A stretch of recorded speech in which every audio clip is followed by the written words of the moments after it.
Au nom du Père et du Fils et du Saint-Esprit, ainsi soit-il. Pour continuer à l'école de notre Seigneur, il faut savoir que quand il nous est dit « cherchez en premier le royaume de Dieu et sa justice, et le reste vous sera donné en surcroît, cherchez ». Il nous invite aussi, pour ce faire, à prier. Il faut avoir le désir de ce règne de Dieu. Et il faut le rechercher parce qu'on en a le désir. Et c'est ainsi que nous-mêmes, qui sommes incapables par nous-mêmes de rien faire, nous adressons à notre Père céleste, au nom de son divin Fils, comme il nous l'a dit lui-même, demandez en mon nom. Et donc, ce divin Fils unique de notre Dieu, de notre Père céleste, nous enseigne à prier à son école. Il nous dit qu'il faut prier sans cesse.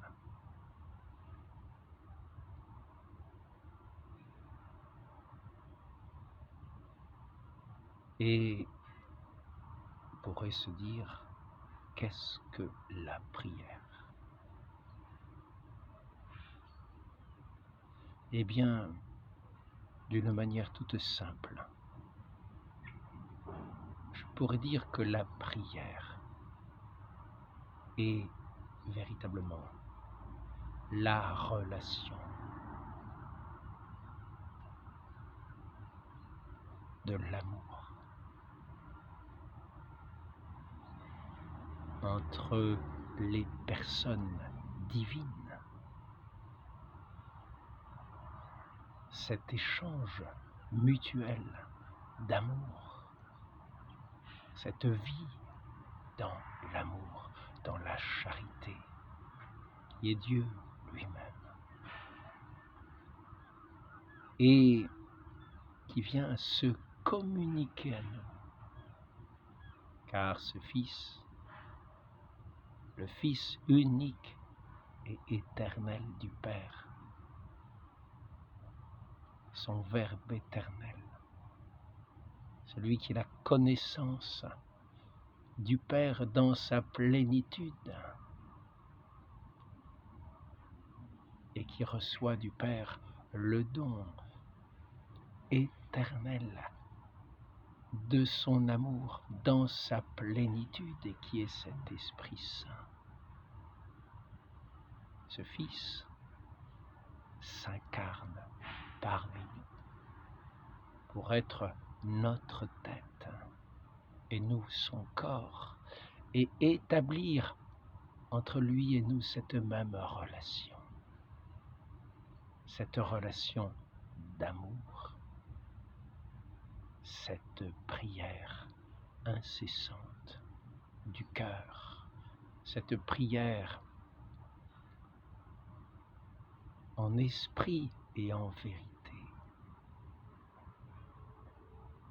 Les disciples disent « Apprenez-nous à prier, car nous ne savons pas prier ». Et saint Paul nous apprend que c'est le Saint-Esprit lui-même, cet esprit d'amour lui-même, qui vient prier en nous quand nous l'avons reçu. Nous qui par nous-mêmes étions des morts spirituels depuis le péché originel dans lequel nous nous étions attachés à ce monde de matière et de poussière, à cette création pourtant si magnifique, mais qui n'était pas fait pour nous retenir, pour retenir nos âmes loin de Dieu. Ainsi, le Christ, notre Seigneur Jésus, le Christ, le Sauveur, c'est lui qui vient nous rétablir dans la relation au Père, dans cette relation d'amour avec notre Père céleste. Le Christ s'est fait homme.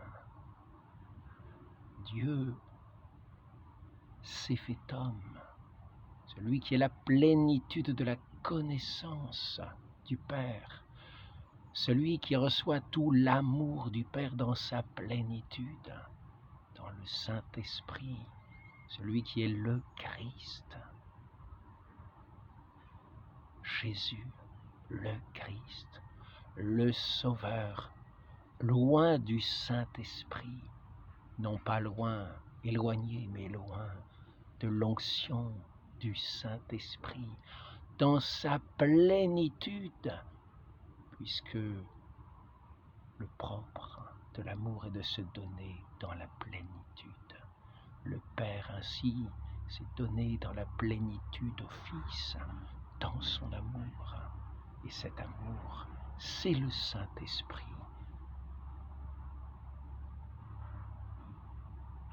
Et quand nous, pauvres humains, voyons à côté de Saint Jean-Baptiste arriver le Sauveur des hommes, humblement, ce Dieu fait homme, ce Dieu de charité, ce Dieu d'amour, qui vient se baigner dans les eaux du baptême. Quand nous le voyons arriver, il vient nous rétablir dans ces eaux du baptême, purifier de ce péché mortel de nos âmes, de nos corps, nous purifier et nous faire entrer dans sa communion, dans l'Esprit Saint qu'il veut nous donner en nous sanctifiant dans les eaux du baptême. Ainsi cet Esprit du Père et du Fils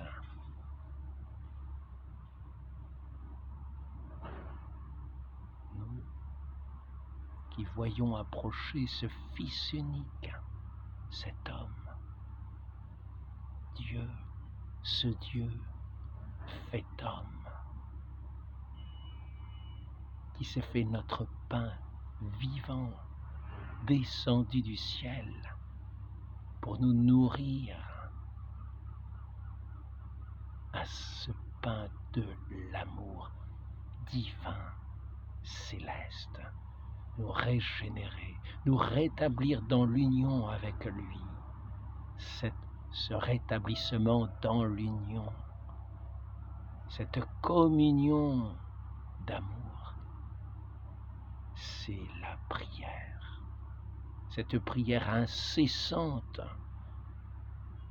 entre le Père et le Fils. Cet amour incessant et plein entre le Père et le Fils, le Saint-Esprit.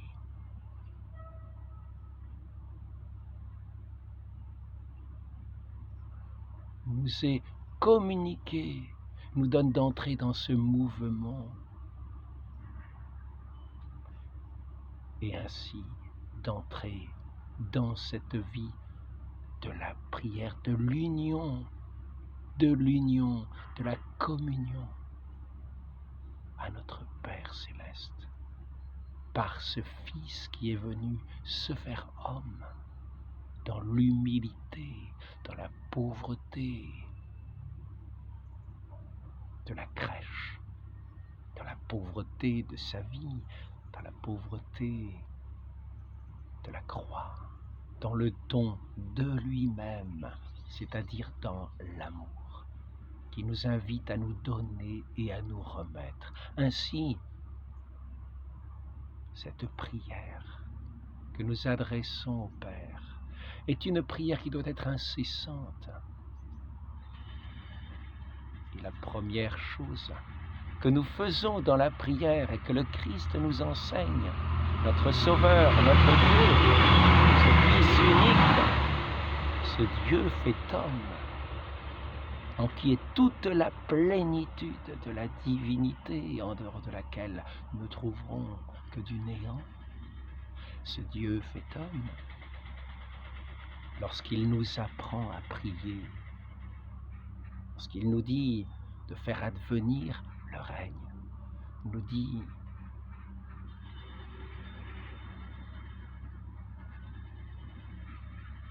que notre Dieu est un Père.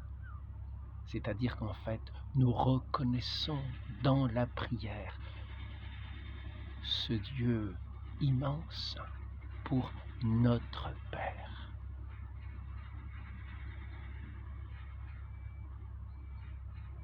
C'est-à-dire celui duquel nous-mêmes, nous recevons. Nous-mêmes, nous recevons notre vie. C'est un lien de filiation adoptive, de créature vis-à-vis de leur Créateur. Et cette relation de prière vis-à-vis du Père céleste, de ce Dieu tout-puissant qui est notre Père, et qui veut nous faire entrer dans cette relation d'amour, dans cette prière incessante, dans cette vie éternelle de l'amour divin.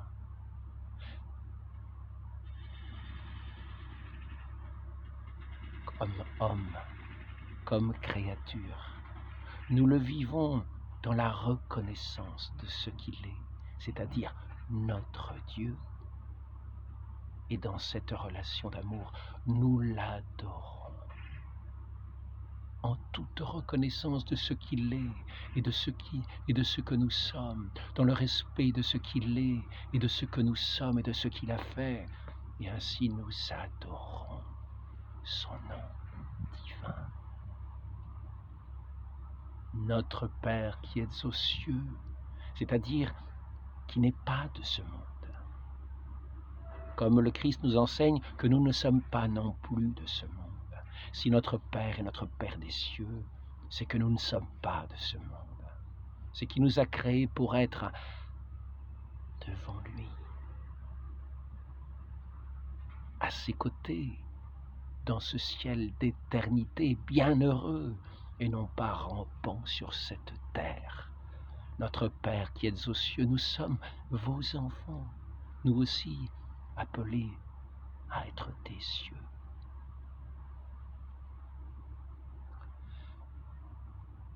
Que votre nom soit sanctifié, c'est-à-dire dans cette prière que nous adressons au Père, qui est cette relation d'amour. Ce que nous voulons par-dessus tout, c'est magnifier ce Dieu d'amour, ce Dieu si merveilleux, si extraordinaire, au-dessus de toute la création, au-dessus de toute créature, dont le nom est ineffable. Comme l'amour est infini, ineffable, même si le Verbe éternel, la sagesse éternelle, connaît le Père en plénitude. Lui qui est l'image parfaite, dans la plénitude de même substance que le Père. Et pour nous, créatures, c'est un mystère infini.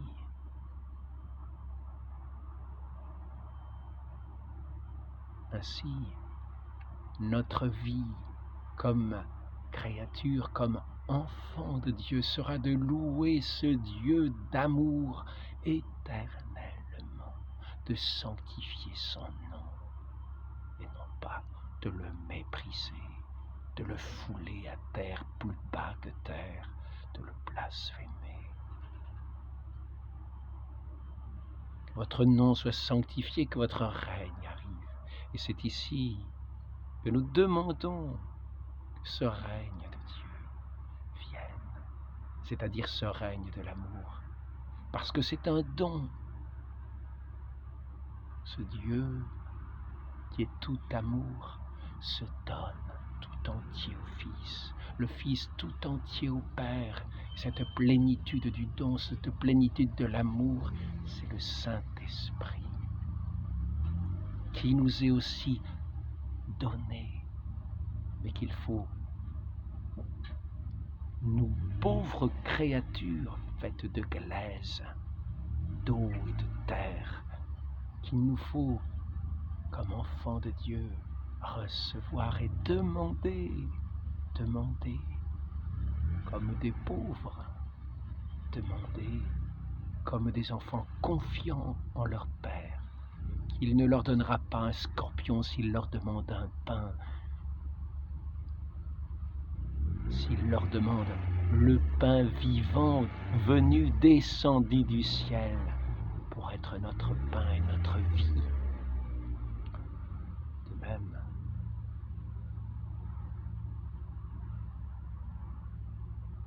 nous devons désirer ce règne, tout désirable, tout aimable au possible. Il n'y a pas de règne plus désirable que ce règne de l'amour, qui est surnaturel, qui est le don de Dieu et que nous devons de tout notre cœur réclamer, car nous sommes faits pour le recevoir, le donner, en vivre, qu'il soit notre pain quotidien. Donnez-nous aujourd'hui notre pain de ce jour, car c'est aujourd'hui que cette création est. Nous sommes aujourd'hui. C'est aujourd'hui que Dieu nous donne sa grâce. C'est aujourd'hui que Dieu nous donne ses dons. C'est aujourd'hui qu'il faut demander le don pour aujourd'hui, non pas dans la crainte de demain, car nous savons que ce Père est infiniment bon et tout-puissant. C'est aujourd'hui que nous demandons la grâce de marcher à la suite de notre Seigneur, celui qui est le chemin, la vérité, la vie, pour entrer dans son chemin d'amour, lui qui est aussi le don qui est fait à notre humanité, qui se donne comme notre pain quotidien, que nous recevons chaque jour dans l'Eucharistie, où il se rend présent substantiellement sous les espèces du pain. Donnez-nous aujourd'hui notre pain de ce jour. Notre Dieu est notre nourriture, la nourriture de nos âmes. Nous ne sommes pas de ce monde. Que votre règne vienne, que votre volonté soit faite sur la terre comme au ciel. C'est-à-dire nous qui ne sommes pas de ce monde. Nous pouvons nous unir ici-bas à notre Dieu par la volonté. Dans sa volonté exprimée dans ses commandements, exprimée que nous entendons quand nous tendons l'oreille au souffle du Saint-Esprit, quand nous écoutons la parole de l'Église, son enseignement, qui est ce règne de Dieu sur cette terre, son royaume ici-bas, et qui ne désire autre chose que la volonté de son Dieu dans ses membres, dans ses institutions, dans tout ce qu'elle est. Cette institution surnaturelle de l'Église fondée par Dieu lui-même et qui n'a rien d'humain, qui est comme la Jérusalem céleste déjà descendue, vivant déjà dans nos âmes, sur terre comme au ciel.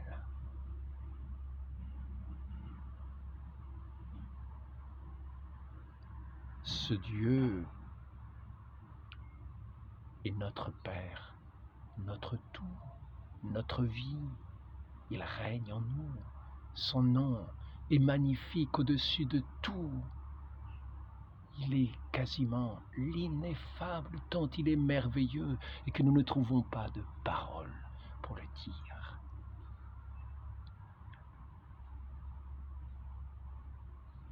Il est le pain de nos âmes, car l'amour est la vie de nos âmes. Donnez-nous aujourd'hui notre pain quotidien, pardonnez-nous nos offenses, afin de nous rétablir dans l'amitié de Dieu, nous qui l'avons perdu, descendants d'Adam,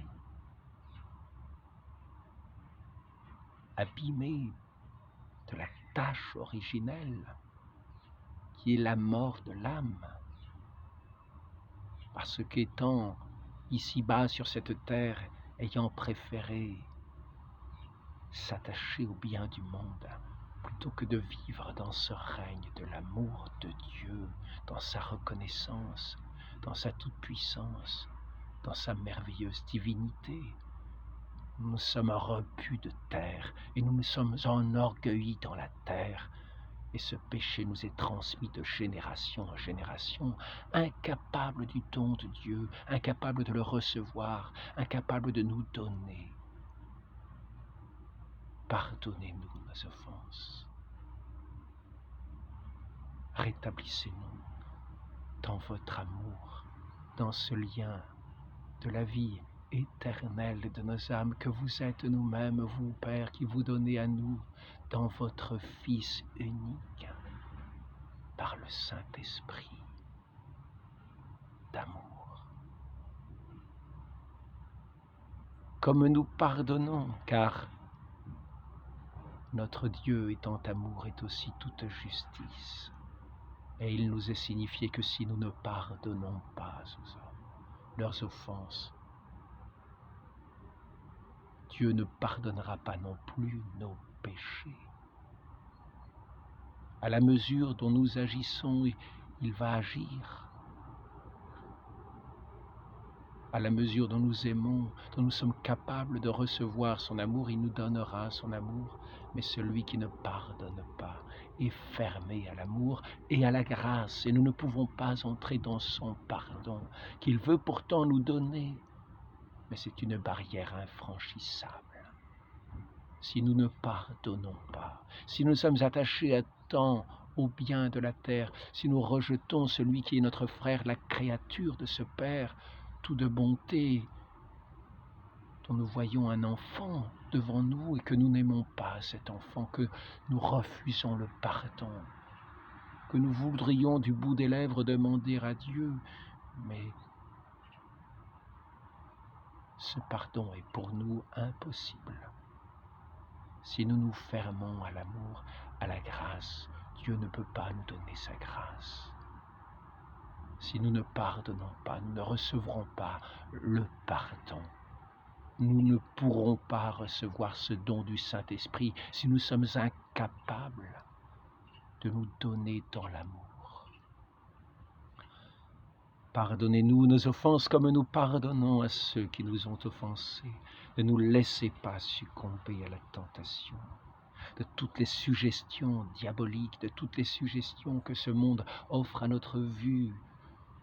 Nous qui avons toujours la tendance à pencher sur cette terre, nous reconnaissons là la main toute puissante de Dieu qui nous maintient dans la grâce si nous le désirons.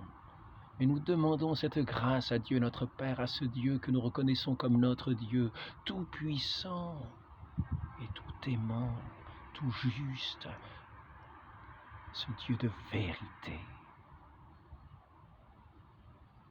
Non pas d'hypocrisie, non pas de mensonge, non pas d'injustice, non, ce Dieu d'amour véritable. Comme nous pardonnons à ceux qui nous ont offensés, ne nous laissez pas succomber à la tentation, mais délivrez-nous du mal.